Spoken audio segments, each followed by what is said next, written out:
ሰውትም ይሄን ያህል አውሬ ትሆናለች ብዬ አልጠብቃትም። እማዬ ዮዲት ልትገሎት ሞክራ ነበረ። ለምን ብላ? ለቤት ብላ። አሁን ደግሞ ቤቱ በባሏ ስም እንዳለፍ ስታቅ እንኳን እንፋታ ትገሎታለች። ምን እርግዝና መመርመር አፈልጊ? ዓለም ደግሞ እናቴን አንቺ ልገያት እንደምትፈልጊ አስረግጣ ነግራኛል። እኔ ምን ላርግሽ? ምን እማዬን ለመግደል ሞከርሽ? ምንድነው የምታወራው? እኔ ነኝ እማዬን ለመግደል ሞክረው? ይቻልም ናታ እማዬን ልትገድል ሞከር ይቻለች? ሰላይ ነገረችኝ። ሰላይሽ ማነች? ፀሐይ የኔ እናት እንዴት ያለች ጥሩ ሰው መሰለችሁት። በጣም ደግናት። እርሶን ለማዳንና እውነቱ እንዲወጣ ብላ ራሷን አደጋ ላይ ጥላ ቪዲዮ እየቀረጸች ነው። እግዚአብሔር ይስጣት። ቪዲዮ እንደቀረጸች እንደሆነ ካወቁ ግን እንዳያጥቋት። አባትሽን አልገደልኩም እኔ። ችግር የለውም እኮ እማዬ እረዳሻለሁ። ክፋት ይሰልችቶት ሌላ ሴት ሊያገባ ነበር። ቤትሽ ውስጥ ሌላ ሴት ላለማየት ብለሽ ገደልሽው። እንኳን እኔ ልጅሽ ይቅርና መንግስት ራሱ ይረዳሻል። እንደዚህ ያደርጋሉ ብዬ መቼም አልጠረጥርም ነበር። ያደርጋሉ። ይቅርታ አድርግልኝና እናትና እህት በጣም ክፉ ሰዎች ናቸው። ከነሱ ክፋት አንድ ጥሩ ነገር የተገኘው እኔ ገንዘብ ማግኘቴ ብቻ። ይህ ቪዲዮ መውጣት የለበትም። አንቺ እኮ ከፀሐይ ምንም አትለይም።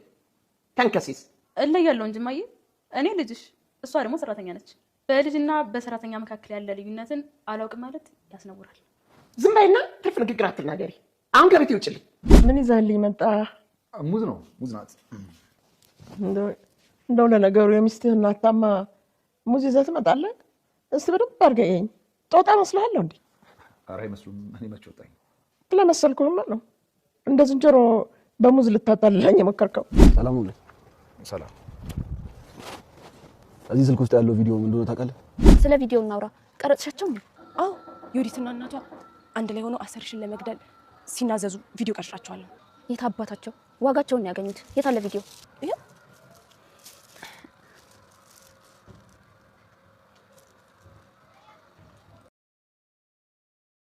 የዓለም አጋች ዮዲትና እናቷ የወንደሰን እናት ላይ ምን ያክል ከባድ ወንጀል ሲሰሩ እንደነበረ፣ ምን ያክል ሞራል የሚነካ ቅስምን የሚሰብር ልብን የሚያደማ ቃላቶች የስድብ ናዳ ሲያወርዱባቸው እንደነበረ የተቀረጸውን ቪዲዮ ለወንደሰን ለማሳየት ተገደደ።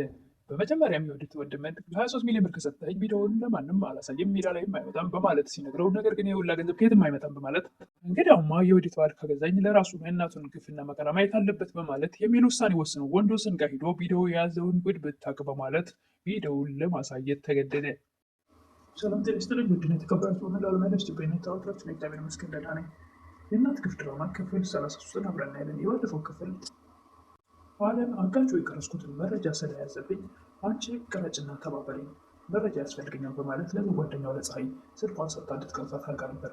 ቪዲዮ እየቀረጸቻቸው ነበረ። ቪዲዮ ያለቀው ዮዲትና እናትየው ከቤት ውጭ ስትላት እንዴት እወጣለሁ? አንቺ እኮ ነሽ የባሌን እናት እንድገድል ምክር የሰጠሽኝ፣ በአንቺ ምክንያት ነው የሁሉ ነገር የደረሰብኝ እያለች እያለ ነበረ የቀረጸቻቸው ቪዲዮ ያለቀው።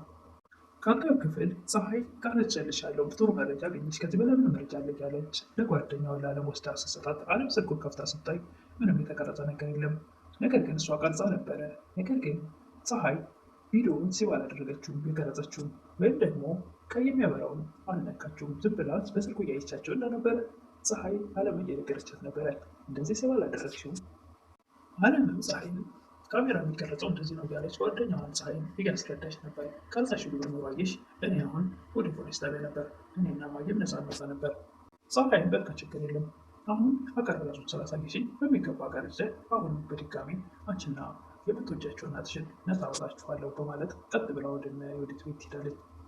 ዮዲት ወንደሰንን ምን ሆነ ነው ምን እያሰብክ ነው በምትለው ሰዓት ስለ አንቺ እያሰብኩ ነው፣ ስለኔ እንደምታስበው ስለ አንቺ ብዙ ነገር እየሰማሁ ነው እና እንግዲያውስ ማመን የሌለብህን ሰው ትተህ እኔን ብታምን ይሻላል በምትለው ሰዓት አንቺ የእርግዝና ምርመራ አልፈልግም ሆስፒታል አልሄድም ብለሻል። ደግሞ ዓለም እናቴን ልትገያት እንደምትፈልጊ አስረግጣ ነግራኛለች። ይሽን ምን መሆን አለብኝ? ዮዲትም እንዴት ነው ማየ ሊገል የማስበው በበላት በጠጣዋት ቤተሰቦቿን ስለሆነ ስረዳላት ሳግዛት ስለቆየ ደግሞ እንደዚህ የምትለኝ እንደዚህ አይነት ስም ያለ ስሜ ስለሰጠችኝ ደግሞ እንዴት ነው ማየ ላይ ይህን ሀሳብ የማስበው ብላ ትደልላለች። ዮዲትም በፍጹም ባልዋልኩበት ታማውቂያለች ማለቃቀስ ስትጀምር ወንደሰን በእንግዲያውስ ምርመራ ማድረግ አለብሽ በሚል ሀሳብ እሺ እመረመራለሁ ትላለች። ወደ አሁኑ ግን እየተነጋገሩ ያለ እናቷ ይደውላሉ። ወይዘሮ ወርቅም አንቺ ተረክብሽ ይላሉ ገና ስልኩን ስታነሳው። እናቴ ታማምሽብኝ ምንድን ነው መናካሽ እያለች በምትል ሰዓት ወንደሰንን ለማሳመን ወደ ምርመራ ቦታ እንሂድ ስላት እሺ ብለው ስለነበረ የሆነ ነገር ፈጠረች። እናትዮ እዛ ጋር የወቁት ነገር የለም አንቺ የተረገምሽ ይላሉ። እሷ ደግሞ እዚህ ጋር የኔ ምንናት እያለች ወንደሰንን ለመደለል የዋህን ልቡን ታውቃለች። እና ዮዲትም አሁንም የኔ እናት ምናችብኝ ደምስ ከፍ ብሎ ነው ብዙ ነገር ተቀበጣጠር ነበረ። እሳቸውም እዛ ጋር አንቺ የተረገምሽ እያሉ በተደጋጋሚ የሆነ ቃላቶች ይወረውሩላት ነበር። ወንደሰንን ደግሞ ወደውኑ አሳምና ወደ ምርመራ ቦታ ሄዶ ቀርቶ እናቴ ከሄድኩ ብለው ትሄዳለች። ዮዲትም እናቴ እንዳትሞችብኝ በምትል ሰዓት አረኔ ገና 100 ዓመት እኖራለሁ እንግዳውስ መጣሁልሽ እናቴ በምትል ሰዓት ወይዘሮ ወርቅም እንዳትሞችብኝ ላይሽ አልፈልግም ይሉ ነበር። ወንደሰንም በቃ የእርግዝና ምርመራ ቢቀር ሂጂና እናትሽ ጋር ወይ ደግሞ ብቻሽ መሄድ የለብሽም አብረን እንሂድ ይል ነበር። አይ አንተ እዚህ ሆንላቸው ለማየ እኔ ሄዳለሁ እሷ ጋር ትል ነበረ ዮዲት። በቃ ይቅር ምርመራው ግዴታ አይደለም ዛሬ ሌላ አገኘናል በሚል ሰዓት አይ ግድ የለም እናቴ ጠይቄ ስመለስ አንተ ወረቀት አውጥተህ ትጠብቀኛለህ እመረመራለሁ ትል ነበር ዮዲት። እሱን ለመደለል ያደረገችው ጥረት ልቡን ታውቃለች እና በፍጹም ዛሬ አያስፈልግም ይል ነበር የወንደሰን ምስኪኑና የዋህ የሆነ ልጅ። በጣም የዋህ በዚህ ልክ የዋህነት ግን ይጎዳል እንጂ ምንም ጥቅም የለውም። ወይ ለእናቱ አያውቅ ወይ ለራሱ አያውቅ። ያለምንም ሚስጥር ለእናቱ ብላ ወይ ደግሞ ለራሱ ብላ የምትነግረውን ነገር እናቴን እንደምትገኝ ነገረችን ብሎ ለዮዲት በግልጽ ነገራት። ዮዲት አሁን ዓለምን የባስ ደግሞ ጠምዳት ይዛታለች። ወንደሰን ዓለም እንደዚህ አለች ብሎ መናገር አልነበረበትም። እናቴን እንደምትገያት ነግራኛለች የሚለው ቃል ለዮዲት ለዓለም ሌላ ደግሞ ተንኮልና ሴራ እንድታስብላት ነው የሚያደርገው። ዮዲት እየሮጠች እናቷ ቤት ሄድ እናትየው ኮስተር ሲሉባት እናቴ እባክሽ የእርግዝና ምርመራ ካላደረግን ብሎ ሲለኝ በድንገት አንቺ ደወልሽ አመሰግንሻለሁ እናቴ ትል ነበር ዮዲት። ዮዲትም እናቷን እስካሁን ቂም ይዘሽብኛል እንዴት ትል ነበረ። አሁን እንዴት እረሳዋለሁ አባቴ መርዘሽ ገለሽዋል እኮ ነው ያልሽኝ ይሉ ነበር ወይዘሮ ወርቄ። ዮዲትም እና ታዲያ ዋሻው እንዴ እውነቴን እኮ ነው። ወይዘሮ ወርቄም በፍጹም ነበር ሲያገድልኩ የሚሉ ነበር። ኧረ እባክሽን ተይኝ አባቴ እኮ ያንቺ ጭቅጭቅ ሰልችቶት ሌላ ሴት ሊያገባ ሲል ቤትሽ ውስጥ ሌላ ሴት ላለማየት ብለሽ መርዘሽ ገደልሽው ይሄ አይካድም ትል ነበር ዮዲት። ወይዘሮ ወርቄም በፍጹም ሁለተኛ ስለ አባትሽ ሞት እንዳታነሽብኝ ብሎ ነበር። እሺ አላነሳብሽም ግን እናቴ ገለሽ ማለት ለአባቴ ለነገሩ መናገር አይጠበቅብሽም ግን እንዴት ጨካች ትል ነበር ዮዲት።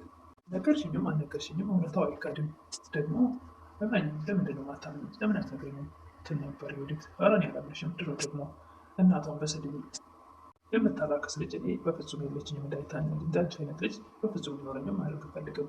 ዮዲትም እኔ አንቺን የሰደብኩሽ ካረሳሽ እኔ ደግሞ አባቴን የገደልሽን በጭራሽ አልረሳልሽም ትላቸው ነበር እናቷን። ፀሐይ ለጓደኛዋ ለዓለም ትደውላለች። ዮዲት እናቷን አባቴን ገደልሽ እያለች እየተጨቃጨቀች እንደሆነ ትነግራታለች። እሱን ተይውና የአባቷን ጉዳይ ተወያዩ ገባን እሳቸው ደህና ናቸው ትላለች ዓለም። እሳቸው ምን ሆነዋል? ምንም አልሆኑም ትል ነበረ ፀሐይ። እንዲህ እናቴ ታማሚዎች ብላ የምርመራ ውጤት ማየት እፈልጋለሁ ብሎ ሆስፒታል ሊሄዱ ሲሉ እኮ ወደ እሱ መጣች ትላታለች ዓለም ለፀሐይ። ፀሐይም እሱማ ምርመራው እንዳይካሄድ የፈጠረችው ውሸት ነው እንጂ በፍጹም እሳቸው አታመሙ ትል ነበረ ዓለም። ፀሐይ ለዓለም ዓለም ወንደሰንን ዮዲት የት ሄደች ትላለች። እናቷ ታሞ ሄደች እኮ ይላል። ኧረ አልታመሙም በምን አለች? አሁን ፀሐይ ደውላ ነበረ እንደውም አብረው መርካቶ ደርሰው እንደመጡ ነገረችኝ ትል ነበረ ዓለም። ታዲያ አንተ ምን ትሰራለህ እዚህ? የባለቤትህ እናት ታማው ዝም ብለው ቁጭ ትላለህ? ሄደህ መጠየቅ አለብህ ነውር አይደል እንደ በባህላችን ትል ነበረ ዓለም። ወንደሰንም ልክ ነሽ ግን ምን ይዤ መሄድ ነው ያለብኝ? እባክህ ሞት ይበቃቸዋል። ሲጀመርም እነሱ እኮ ቤታቸውን ሊመጠር ሞልቷል። ራስህን ከወሰድክ በቂ አይደል ትል ነበረ ዓለም። ወንደሰንም ዝም ብሎ ባዶ እጅ አይኬድም ነውር አይደል? የወንደሰን እናትም የት እየሄደ ነው ልጄ ይሉ ነበር። ዓለምም ዮዲት ምርመራ እናካሄድ ሲላት እሱን ላለማድረግ ብላ ያልታመሙ እናቷን ታመሙ ብላ ለዛ ነው እየሄደ ነው ትላለች። እንዴት እንዳልታመሙ አወቅሽ አንቺ ይሉ ነበር የወንደሰን እናት። እኔ ማሰላይ ነገረችኝ። ማን አሰላይሽ ደግሞ? ፀሐይ ናት። ፀሐይ እርሷን ለማዳን ብላ እኔን እያገዘች ነው። ዮዲትም ወደ እናቷ ኪችን ወይም ደግሞ ወጥ ቤት ስትገባ ፀሐይ እየበላች ምግብ ታገኛታለች። ደግሞ ኪችን ውስጥ ተደብቀች እየበላች ነው ትላለች። እና የት ነበር መብላት ያለብኝ ትላለች። እኔማ ጨራሽ ባትበይ ነው ደስ የሚለኝ ትል ነበር ዮዲት። እንዴት የሰው ልጅ ሳይበላ መስራት ይችላል ብለሽ ነው? ዮዲትም ፀሐይ የሃይላንድ ውሃ ልትከፍትና ልጠጣ ስትል ጭራሽ ደግሞ ሃይላንድ ውሃ ነው የምትጠጪው? የቧንቧ ወንዞች ነው እንዴ? ለእናቴ እነግራታለሁ ሃይላንድ ውሃሽን ነው የምትጠጣው ብዬ በማለት ወደ እናቷ ትሄዳለች። ለእኛ እንኳን ባታዝኔ የቧንቧ ውሃ ለለመደ ገላሽ ይዘኝለት ይሄ ላንቺ አይገባም ትል ነበር ዮዲት። የሃይላንድ ውሃንም ከእጇ ጭቅ አርጋ ራሷን ከፍታ ፈታች። ዮዲት ሰውን ጭቅ አርጋ የምታይና ጭራሽ ሰራተኛ የሚባል ሰው የማይመስላት አይነት ናት። አጋጁም ለዮዲት ወንድም ቪዲዮውን ያሳየዋል። እንደዚህ ያደርጋሉ ብዬ በፍጹም አልጠበቅኩም ነበር ይላል ዮዲት ወንድም። ያደርጋሉ ይቅርታ አድርግልኝና እናትና እህትህ በጣም ክፉዎች ናቸው።